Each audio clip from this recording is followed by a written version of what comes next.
Griselda Álvarez fue ganadora de la gobernatura de Colima en 1979, convirtiéndose en la primera mujer en ocupar el cargo luego de derrotar al candidato del PAN, Gabriel Salgado Aguilar.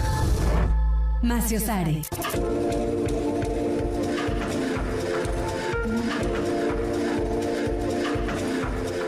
Muchas gracias por permanecer con nosotras aquí en Maciosare. Estamos hablando acerca de la democracia en México y pues elegimos el periodo 68 y 2018 para este gran proceso que sin duda no empieza ahí, tampoco termina en el 2018, pero sí es un periodo paradigmático en nuestro país. Cristina, adelante. Yo sigo en los años 70. Unos ya se fueron a los 80, a los 90, yo en los 70, porque creo que si no los analizamos, no entendemos las reformas posteriores. Los años 70 fueron, por una parte, ya dije, la guerrilla, con sus actos tremendos y su represión espantosa. Ilegal todas las detenciones, las desapariciones, las ejecuciones, etcétera. Y por otra parte, la vía democrática seguíamos luchando. Y son los años en que se forman el sindicalismo universitario. Son los años de la gran insurgencia obrera, sobre todo en el campo de los electricistas. Son los años de las invasiones de tierra. Finalmente, entre esta lucha democrática de esta generación y la guerrilla, se abrió una reforma a los 10 años del 68, una reforma política electoral de 1977-78 que le dio a las organizaciones de izquierda reconocimiento político y electoral. El Partido Comunista Mexicano logra su registro, que era el partido más fuerte de la izquierda socialista en ese momento, y otras organizaciones también, el PST. Y gracias a estas luchas anteriores ya se conquistó esos derechos, pero no habíamos conquistado plenamente el derecho de regresar al Zócalo. Este régimen autoritario, antidemocrático y represor, seguía conculcándonos los derechos democráticos más elementales que se tuvo que abrir a través de una lucha intensísima. Cuando vino esta reforma, gracias a ella, entonces van a venir luchas en el Distrito Federal y en toda la República importantísimas. Y en ellas, la gran elección presidencial de 1988. Ahí me quedo y luego voy a los años 90. Hay algo que nos puede hacer reflexionar a nosotros y a ustedes como público, y es que la historia no es justa. La parte dura, la que empieza a romper la muralla del autoritarismo, es la guerrilla. Es la que usa el instrumento extremo, la violencia, pero la guerrilla es derrotada. Entonces, quien aprovecha de una manera más lenta, menos heroica, es la fuerza que quiere reformar, en parte desde dentro, en parte desde afuera, pero si no hubiera sido por la guerrilla, no hay dentro de la élite gubernamental la idea de, por ejemplo, de Reyes Heroles, de decir, bueno, vamos a crear diputados de partido. Claro que los diputados de partido no van a tener ninguna influencia, pero por lo menos van a tener es una válvula de escape.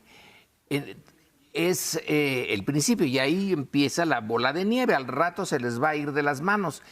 Pero de no haber sido por los extremistas, los moderados no llegan muy lejos. Y por eso señalo, la historia no es... Perdón.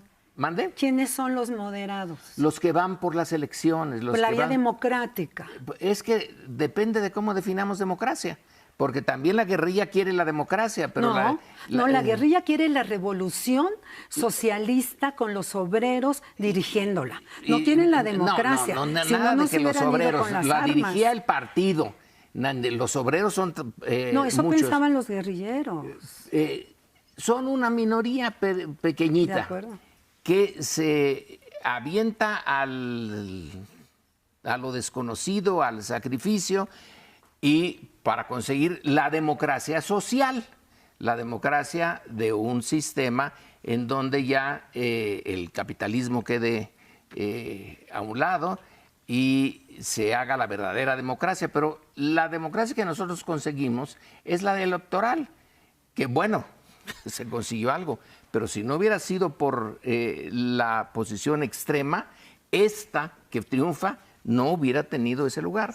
Creo que una cosa que se refleja con esta,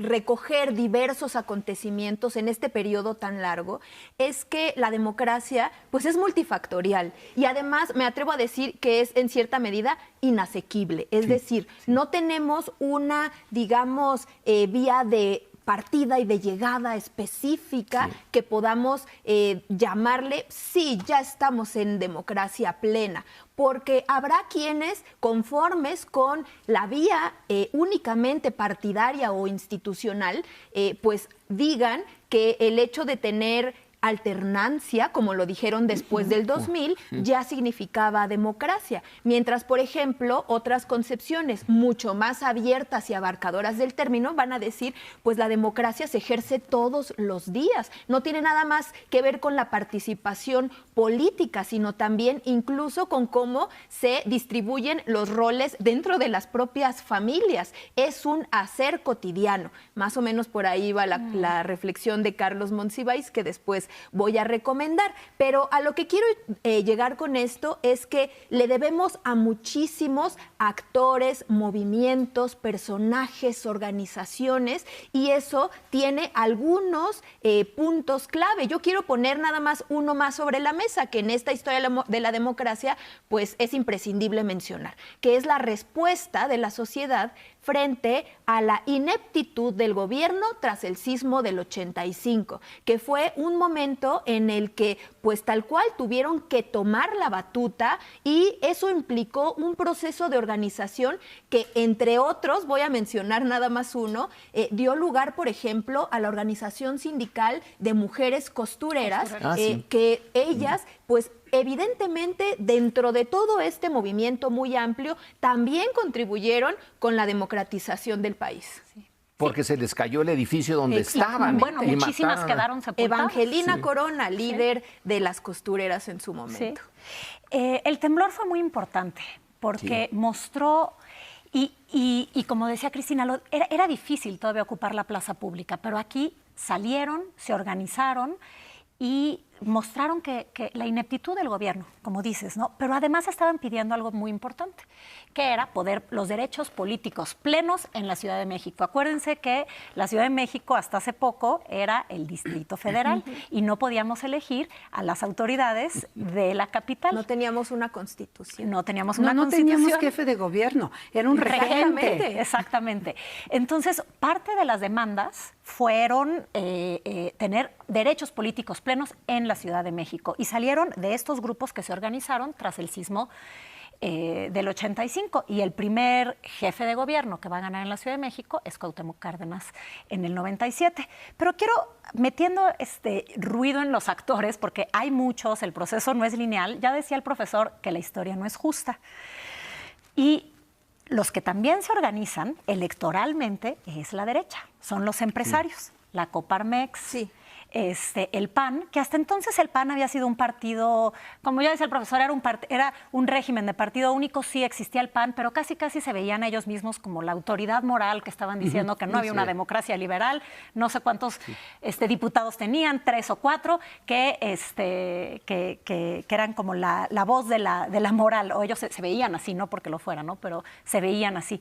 Después ya también se van a empezar a organizar electoralmente, y los que iban a empezar a ganar no solo escaños en el Congreso, sino también muchos gobiernos estatales, hasta que va a ser el primer presidente de la transición. Va a venir no de los que llevaban en la lucha democrática de la izquierda décadas, sino esta derecha reorganizada en los 80s. Pero es que la derecha no necesitaba realmente organizarse, estaba dentro del sistema. ¿Para qué se iban a tomar la molestia de de organizarse. En la medida en que la presidencia reconocía a ciertos personajes y sus grupos como interlocutores importantes, ya no necesitaban partido. ¿Para qué? El PAN eran unas buenas personas las del PAN, ¿no? Buenas conciencias de clase media. Católica. Católicas, sí, que no sean malos, muchachos. Déjenos que los votos se cuenten y cosas por el estilo. No había realmente esa derecha. Después se va a organizar. Y yo creo que todavía sigue buscando la manera de organizarse. Pero se va a volver después más populista, más empresarial y menos de buenas conciencias para los 80s y 90s. Yo creo que estamos dejando de lado dos aspectos centrales. La unificación de la izquierda, que da lugar PSM y otras organizaciones al PSUM y luego al PMS, y la fractura dentro del PRI. Ahí sí, con la tendencia democrática que forma el Frente Democrático Nacional y unidos nos enfrentamos a las elecciones de 88. En la Ciudad de México ganamos porque vigilamos todas las casillas, pero en el resto del país no lo sabemos porque no tuvimos representantes. Pero fue el gran fraude electoral del 88 en la Convergencia. Se crea un partido que, aunque hoy no nos guste porque ya desapareció, fíjense el nombre, Partido de la Revolución Democrática. Y finalmente me quiero referir a algo fundamental. El alzamiento zapatista de 1994 de los indígenas chiapanecos.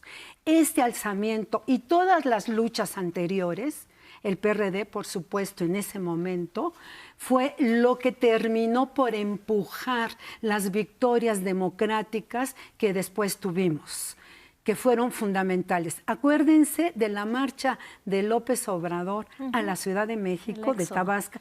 Éxodo por la democracia. La democracia era la vía que los socialistas optamos para llegar a abrir transformaciones en nuestro país. Sí, yo me atrevo a disentir con el tema del EZLN porque yo creo que ellos mismos no estarían de acuerdo con que empujaron la democracia en el sentido Pero yo soy historiadora institucional. Y yo lo analizo. Yo también soy como historiadora, Cristina. Vámonos a un breve corte y volvemos.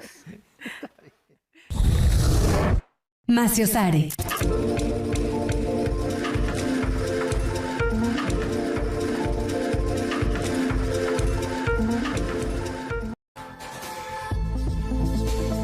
En 2024, Claudia Sheinbaum pasó a la historia como la primera mujer que ocupa la presidencia de la República con más de 35 millones de votos.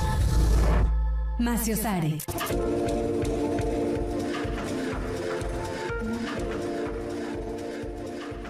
Muchísimas gracias por seguir aquí en Maciosare en este viernes de historia y humanismo, en donde platicamos acerca de la democracia en México. Como vemos y lo hemos repetido en este programa, la historia también es debate y nos habla del presente. Entonces, les propongo que pasemos ya a la conclusión y la votación que hacemos aquí en este programa.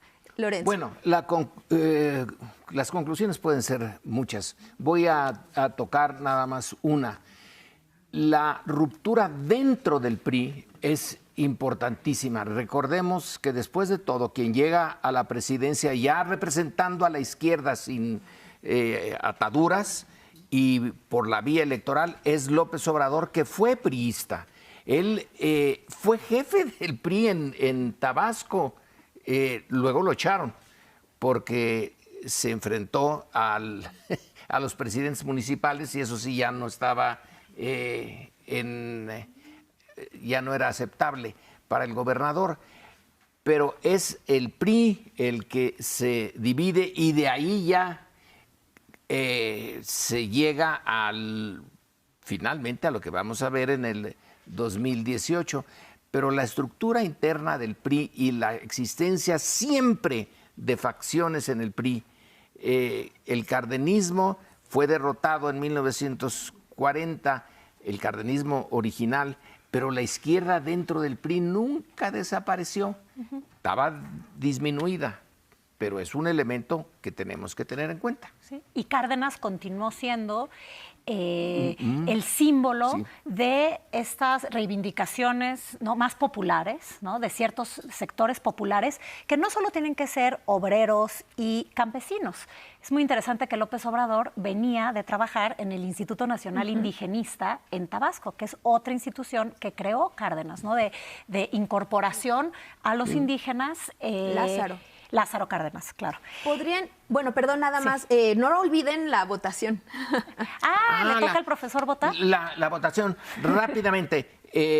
Creo que esta etapa es una transición, porque la votación es transición, transformación. O transformación. Es la penosa transición, la larga y penosa transición a la democracia. Bueno, entonces a mí a veces mis estudiantes en el aula me dicen, pero si López Obrador era un priista, justamente. Entonces, qué bueno que salió este tema. Les digo, sí era un priista, pero ¿qué PRI?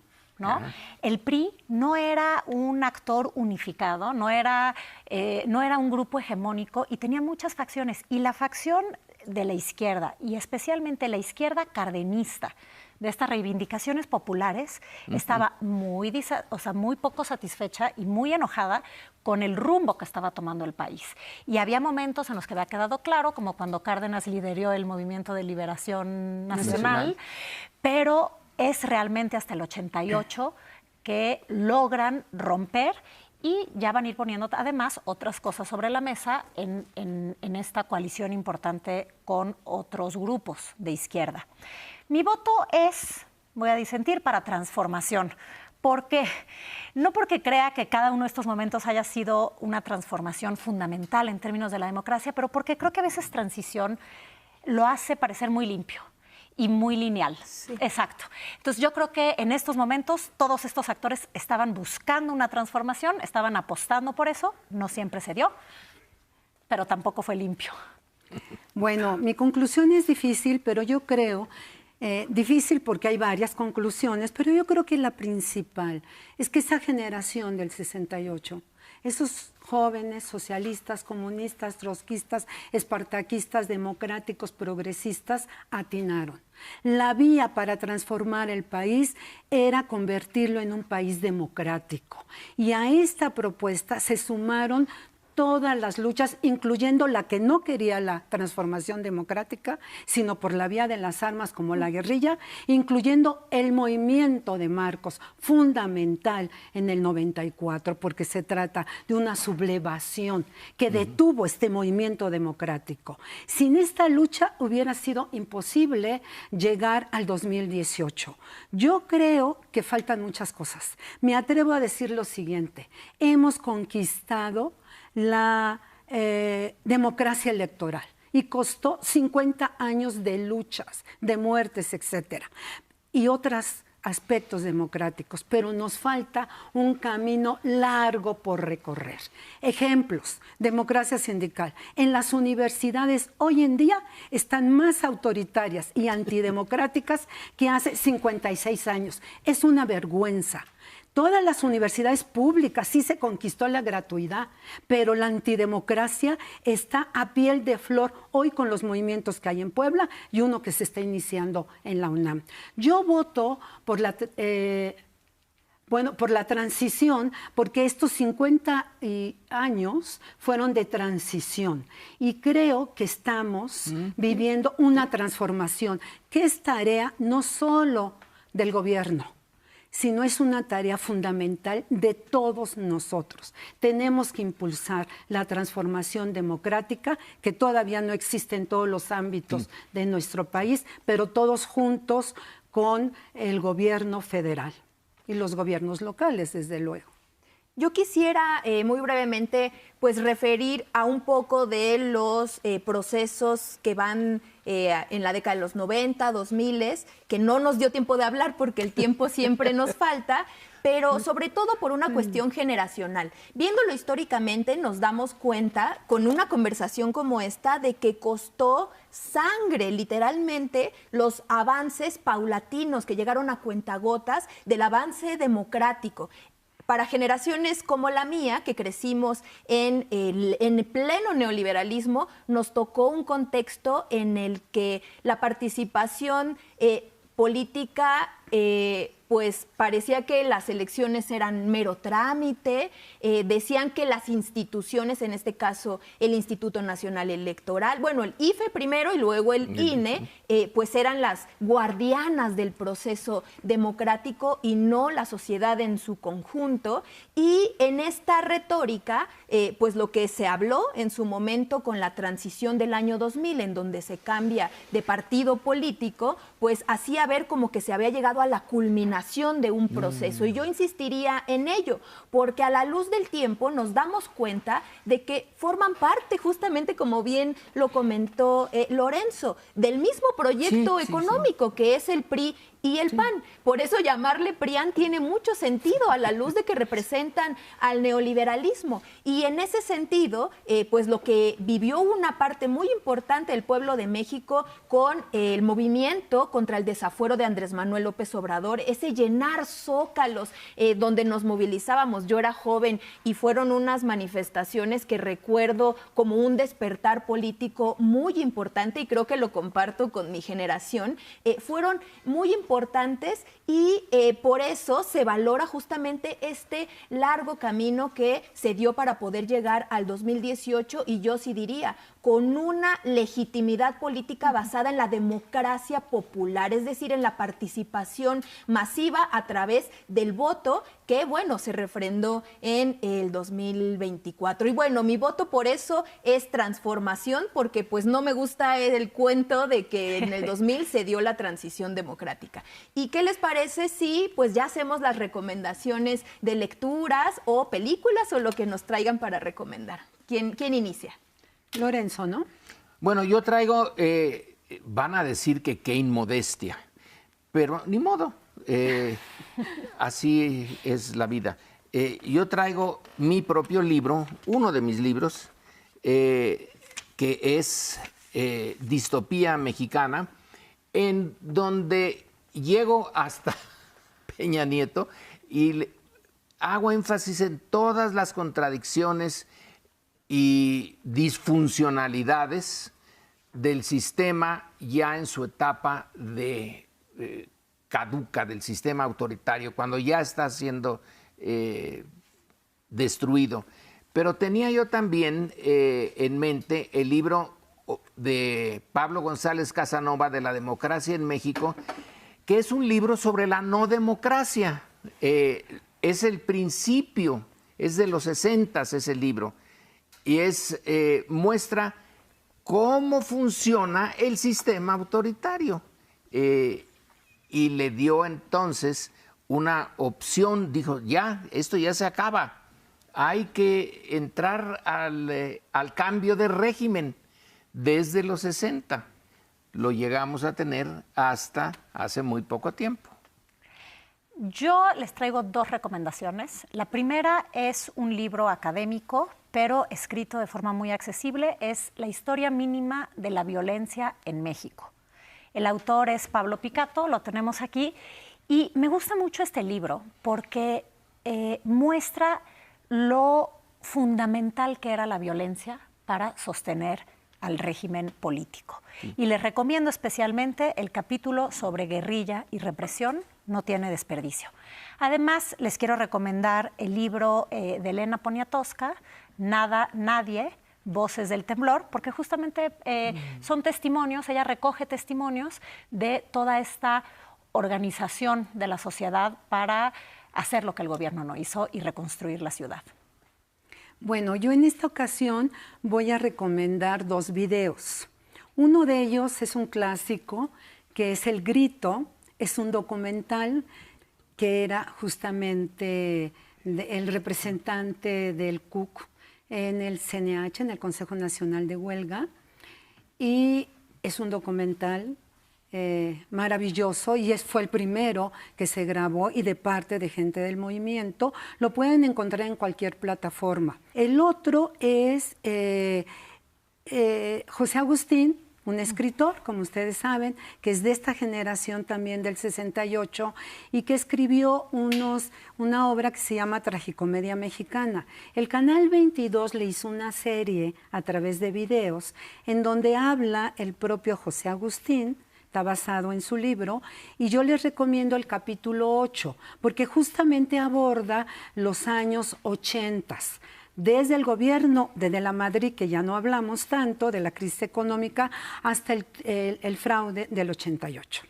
Yo les recomiendo un libro de Alicia Millares, que es una filósofa feminista maravillosa, que se llama Democracia Feminista, pensando en una radicalización desde el feminismo. Y por último, el libro Entrada Libre, Crónicas de la Sociedad que se Organiza, de Carlos Monsiváis. Es un conjunto de crónicas que, entre otros, aborda el movimiento estudiantil de 1986. Pues hemos terminado el programa de hoy. Les agradecemos muchísimo y nos vemos el próximo viernes aquí en Historia y Humanismo en Maciosare. Hasta luego. Maciosare.